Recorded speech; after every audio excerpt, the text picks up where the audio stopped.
et on fait la boucle. Et par la suite, elle remigre pour prendre en profondeur. Donc, elle a deux types de migration. Une migration verticale et une migration horizontale, plutôt horizontale et verticale.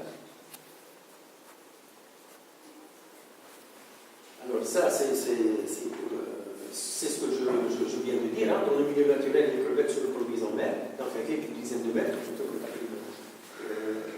50-70 mètres. Et puis les œufs sont émis dans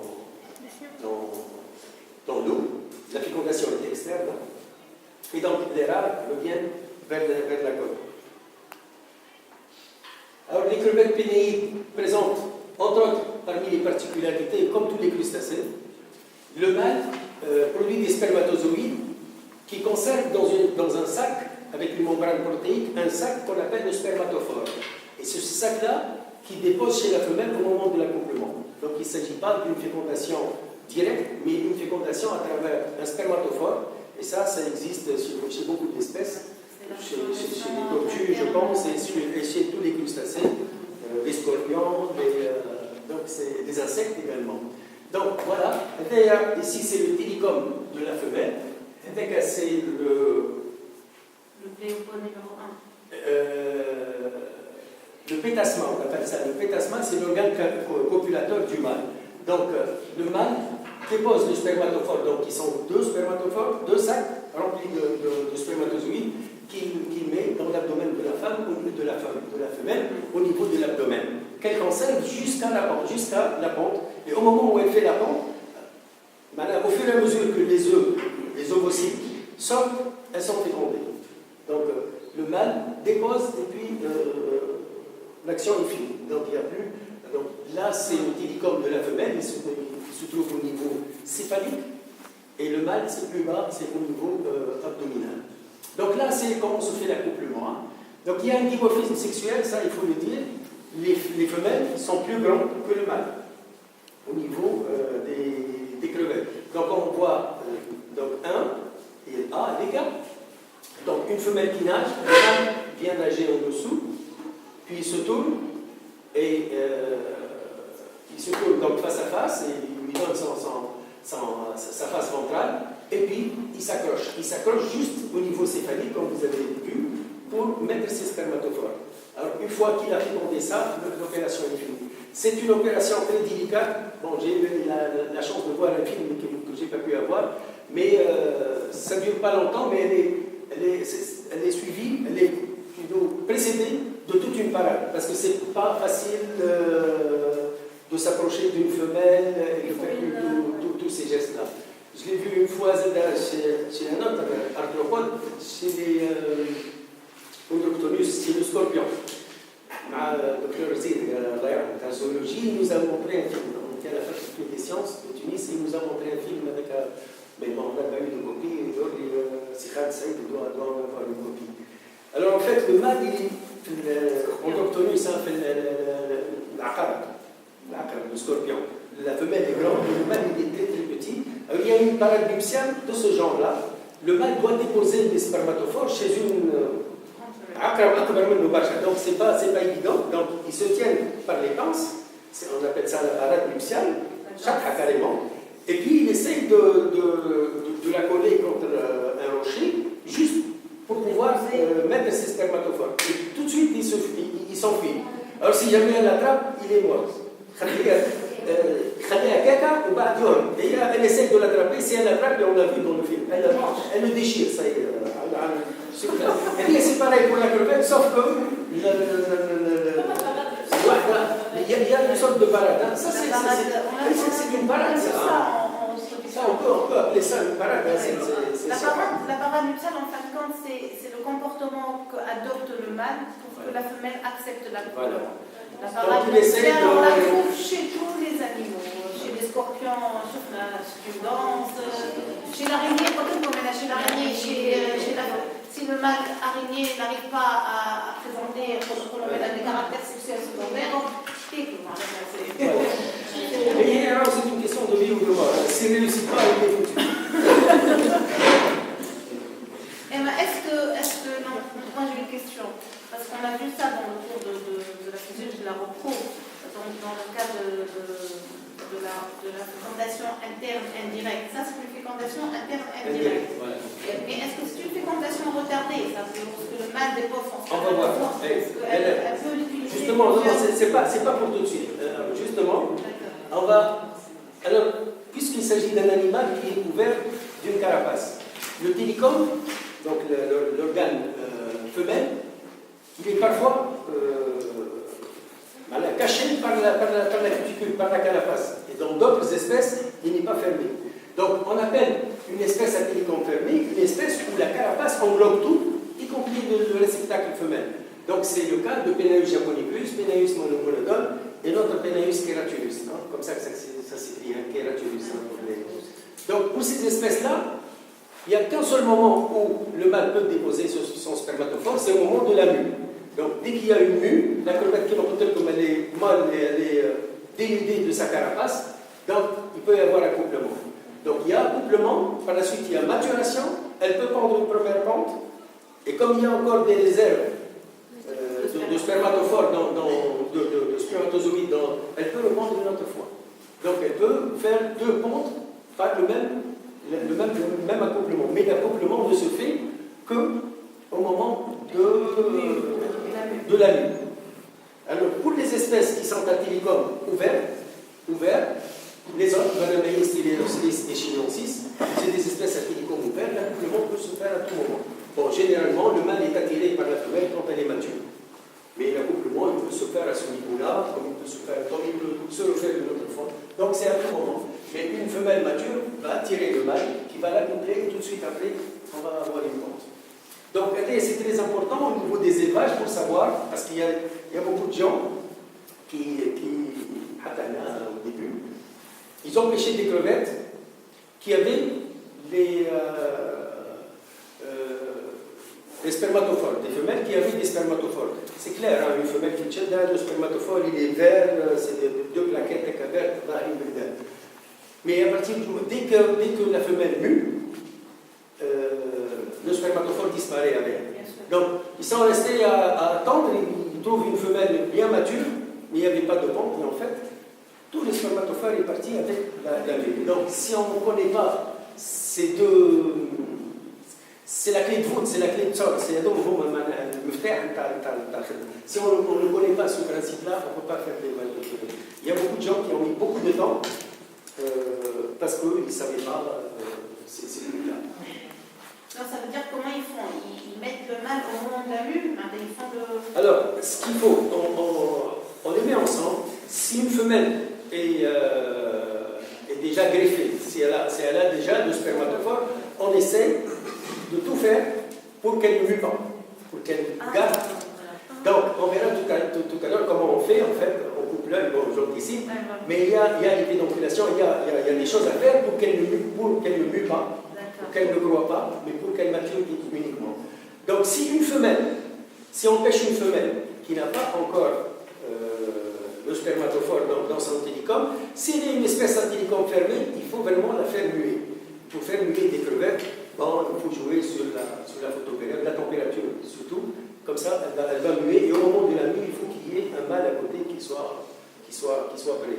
Pour les espèces à télicome ouvert, il n'y a aucun problème, il suffit qu'il y ait une certaine présence mâle et le taux réduit. Donc là, je rappelle un peu le cycle. Donc au niveau de l'élevage, il faut connaître ce cycle-là.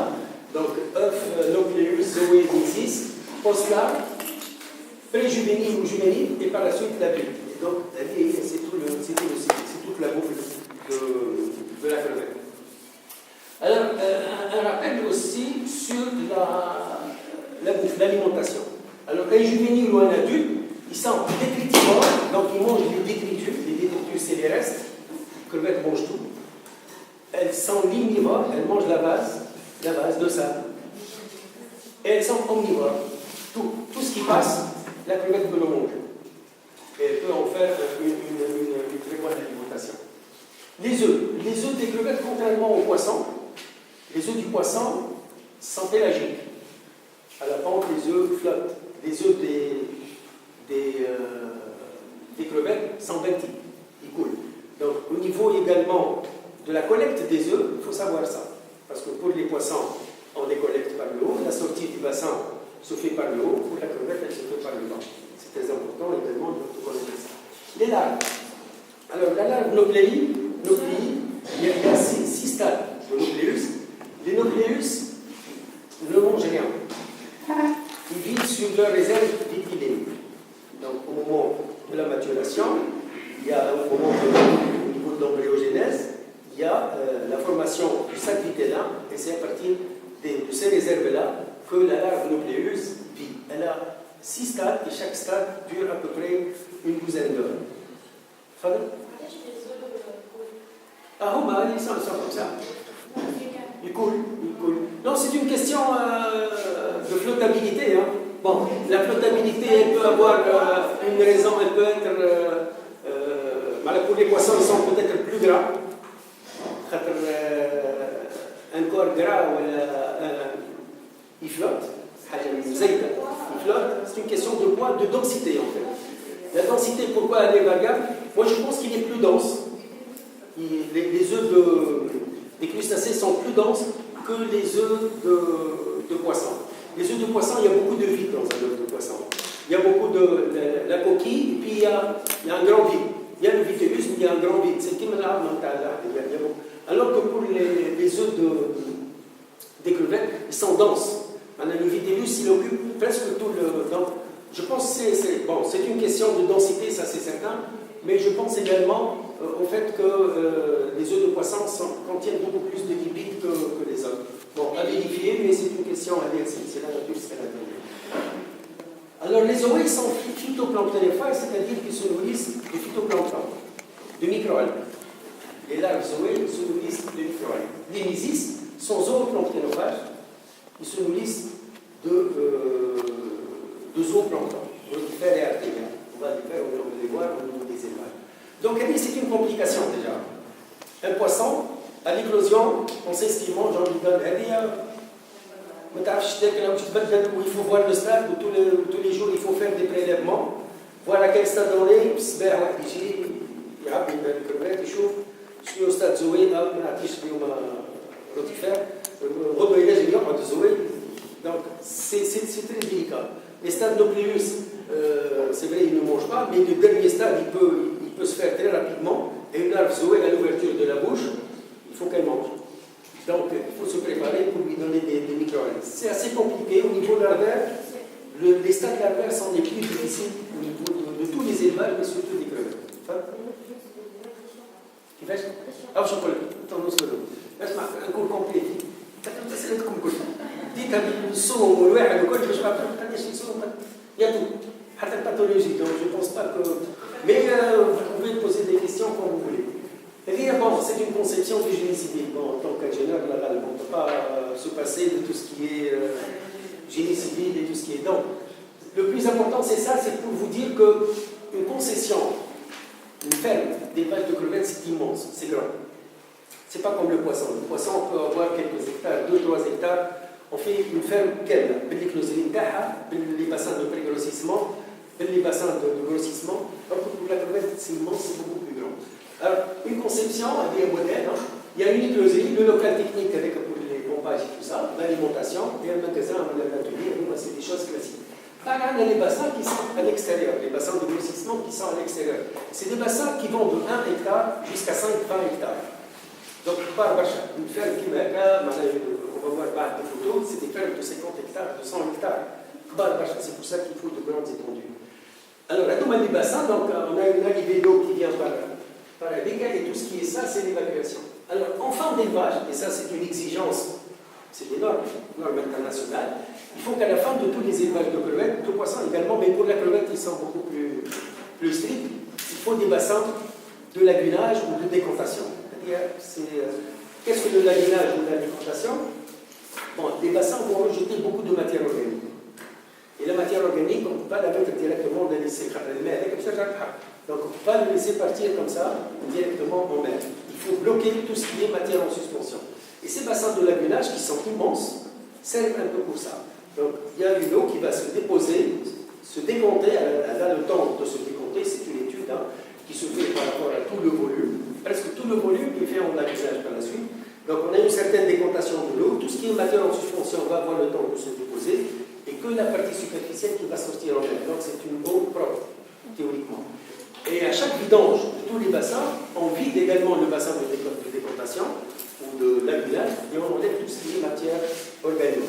Alors la matière organique, elle est utilisable. Il y a des fermes qui la lavent à l'eau douce, et elle peut les utiliser comme engrais. C'est la matière organique, comme engrais. Dans certains pays où on élève des porcs, par exemple, on l'utilise directement, brut. Donc c'est utilisable et par la suite, tout peut être recyclé. Donc il y a une idée sur un bassin. Il y a l'éclosie, donc avec des unités géniteurs, on peut avoir des ponts décalés ou des ponts des salles de ponts naturelles.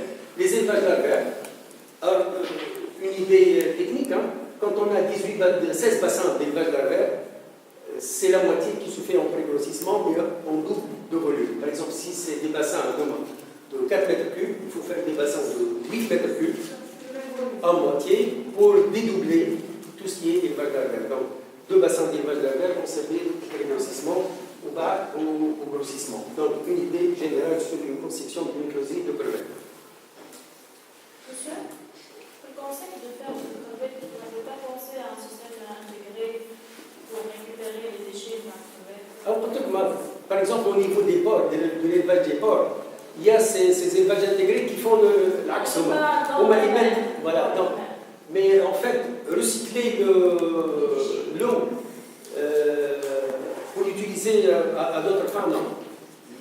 Il n'y a pas, c'est dommage. Mais on fait un polyculture. Alors, en polyculture avec quoi? Si vous mettez des coquillages, la crevette va les manger. Si vous mettez des poissons vont manger la crevette. Non, la crevette ne se fait comme l'élevage. Il y a dans le site, j'ai aussi formé la crevette avec les dorades. Qui? Puis Genesis. Genesis. Genesis, c'est le programme international. Ah. Chouf, je pense que c'est pas fait. Là, je connais la dorade. C'est un prédateur. Il ne fait pas aussi féroce que lui. Ils ne sont pas mis en contact. Touche en contact. Juste malade avec plusieurs femmes. Ah, ça c'est possible. Ça c'est possible. On peut faire de la spiruline ou pas utiliser l'eau de la spiruline. C'est possible. C'est des. Moi, je suis crampé. Quand la dorade, je suis là. Et la dorade, quand elle a la cabane, elle est cassée. Donc, je peux dire qu'une crevette. Non, des élevages intégrés existent. Surtout dans les pays africains, on fait des poissons d'eau douce. Bon, pour les crevettes, c'est envisageable. On peut utiliser une eau qui sort d'un élevage de coquillage qui est plus ou moins raffiné, etc. Ouais, l'axe. Là, c'est possible. Donc, l'unité des géniteurs. Pour maintenir les géniteurs, on parle de stabulation. La stabulation, donc il faut des paramètres stables. La crevette a besoin de stabilité au niveau de la maturation.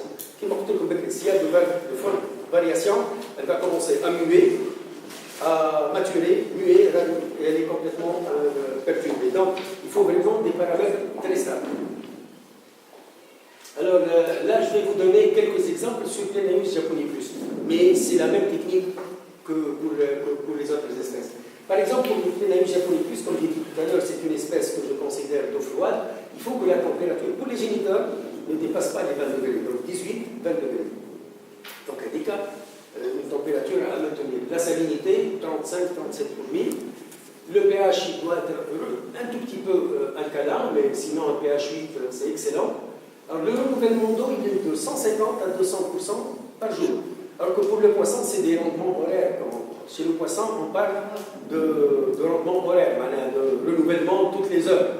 Là, c'est 100% par jour. Donc, c'est des espèces qui ne sont pas très consommateurs d'eau d'eux-mêmes. Ça, c'est un avantage. Bon, l'oxygène dissous, comme tous les organismes, elle a besoin de minimum 5 mg. On va le voir par la suite. La photopériode, elle peut être naturelle, comme elle peut être artificielle avec des lampes néon, avec des